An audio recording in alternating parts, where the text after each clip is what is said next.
Hi, I'm Tim Ferguson, and on behalf of all of us at the Venice Symphony, we're excited to have you join us for the debut of Meet the Musicians.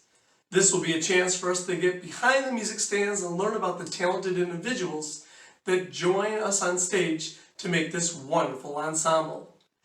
Please subscribe to this YouTube channel, or even better, click on the link below to join our email mailing list.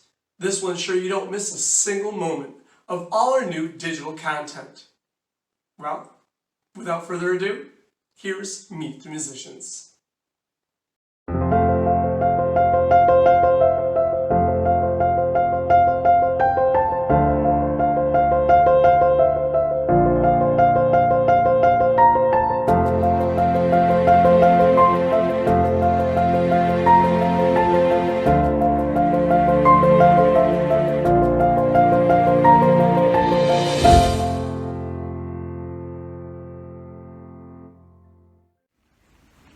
Hi and welcome to our first Meet the Musicians series video. We're here today with our Principal Oboist, Amy Collins. Amy, how are you today?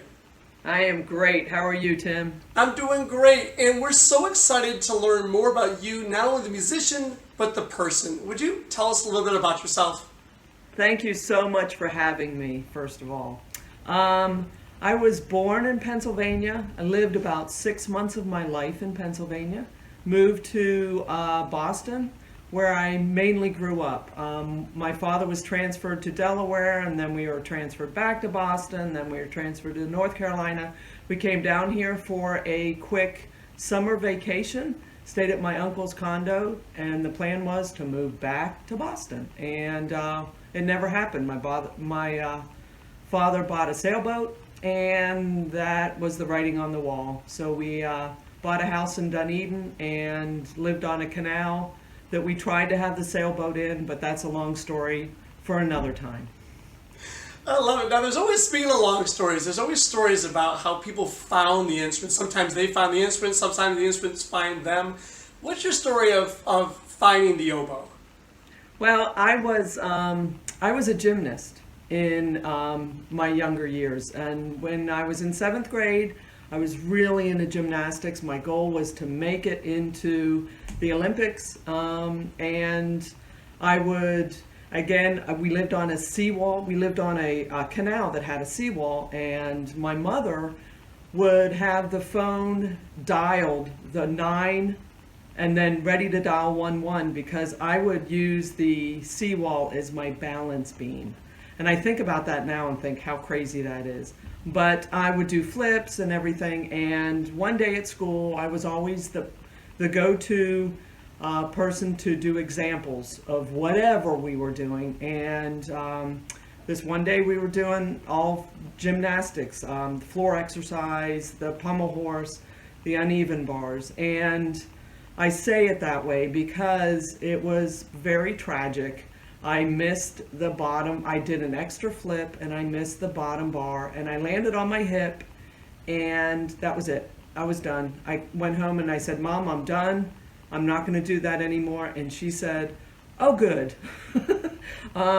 So the summer went by, and I just felt a little, I didn't have anything to do over the summer. And I came home the first day after the first day of school, and I told my father, I want to be in band. And my father said, "Well, you can either play French horn or you can play the oboe." And I said, "Well, I know what the French horn is. I have no interest. And he says, "Well, then it's the oboe." And I said, "Okay, well, what's an oboe?" And he said, "Go look it up. The encyclopedias are in the family room." So I went in the family room, looked it up, oboe, double reed instrument, difficult to play. Yeah, sounds good. So went back in, I said, "Okay, we're going to play the oboe." And he says, "Great." Next day he comes home with a student line oboe, and went into band my next day, and the band director went around to everybody asking them to try to get a sound. And of course the horn was great. And speaking about horn, she turned out to be my best friend.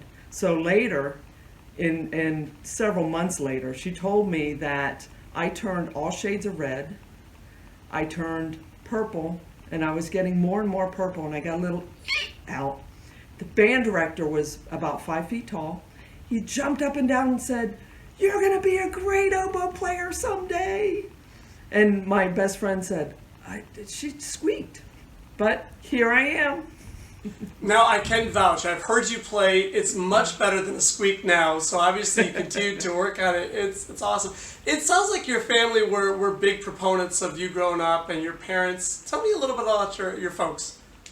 My mother was a stay-at-home housewife, took care of us. My father was a civil engineer.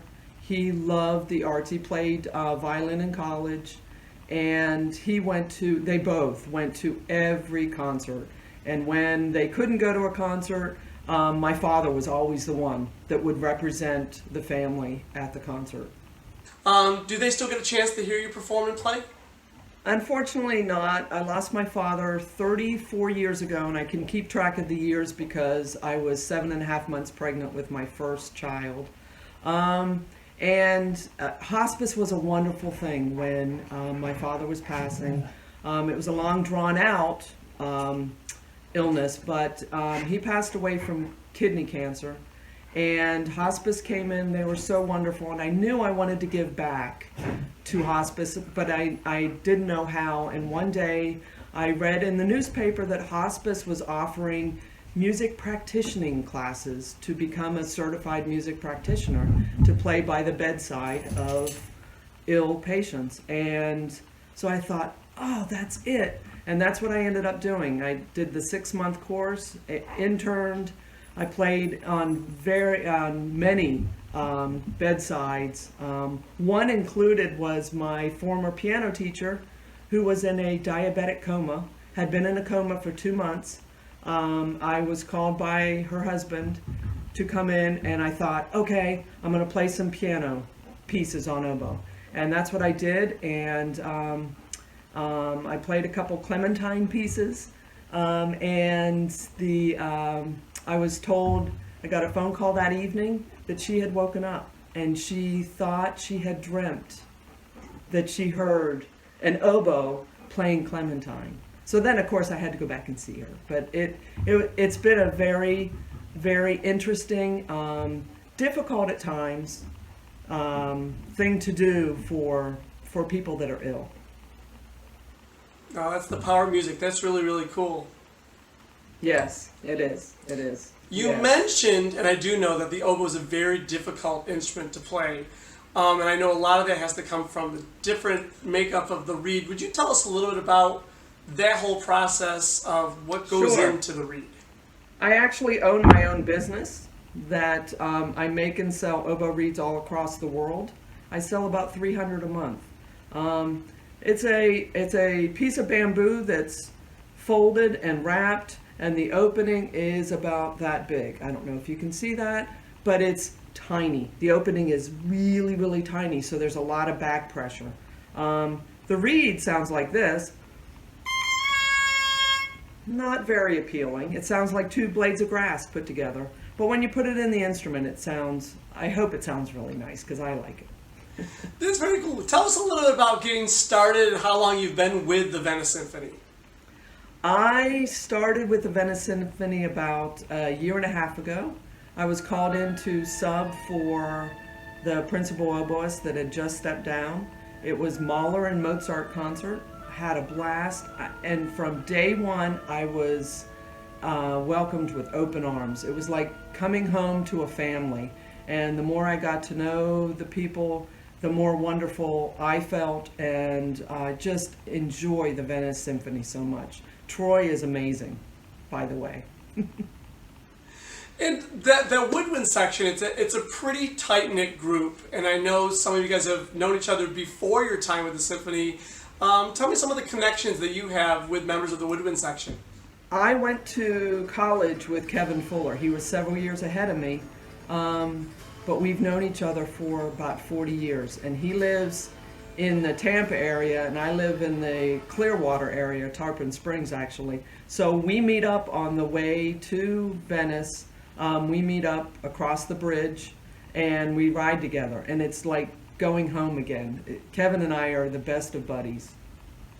Very cool. Now, maybe not a lot of people know this, but when the lights dim and the concert's about to begin, the first note they hear on stage is actually you. Can you go through that process a little bit about what I'm talking about?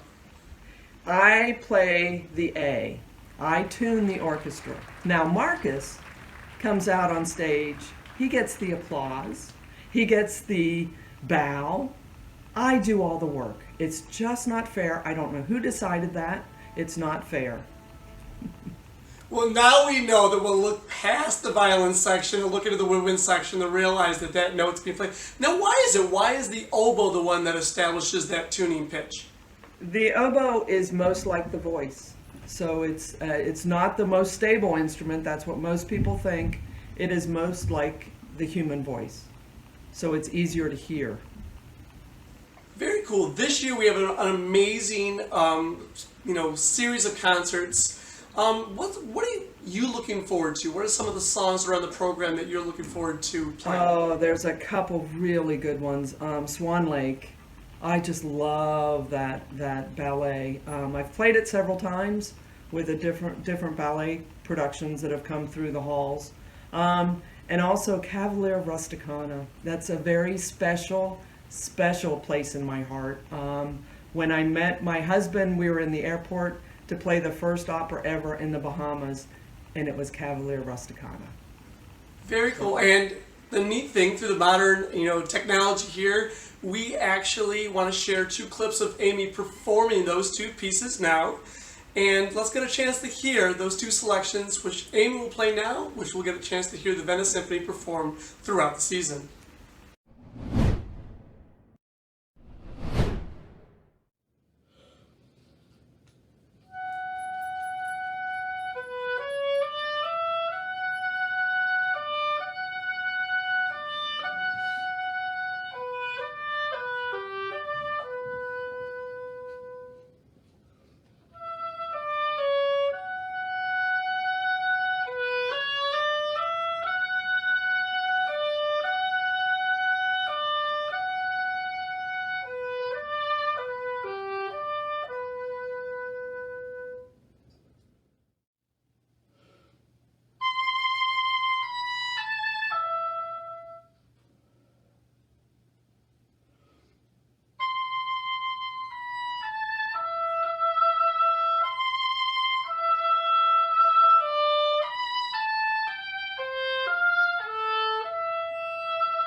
You sounded great in those recordings. Thank you so much for sharing that with us. Now, besides being the principal oboist at the Venice Symphony, you are on the oboe faculty up at the University of South Florida.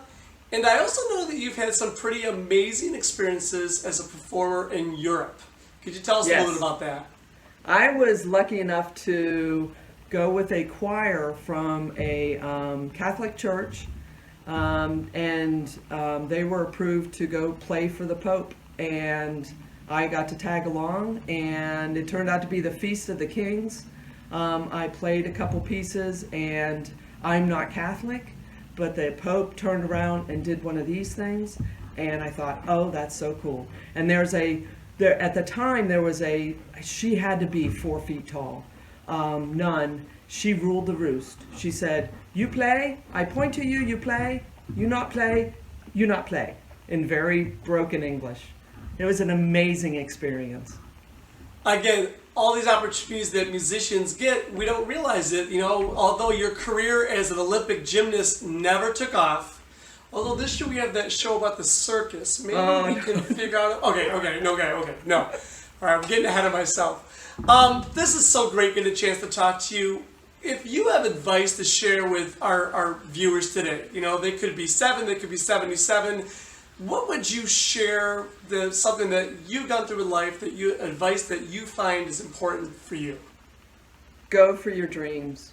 No dream is too big. You can modify your dreams. Go for your dreams. I did, and that's where I am now. Wonderful. Amy, it's such a pleasure to have you join us today. The Meet the Musicians series is going to run up to and hopefully through the start of our concert series. So please like and subscribe our videos so you can be the first to know that a new one's coming out. And now the next time we hear that tuning note, we'll know the name and the smile on the face that's behind it. Amy, thanks again for joining us today. Thank you so much. Thank you.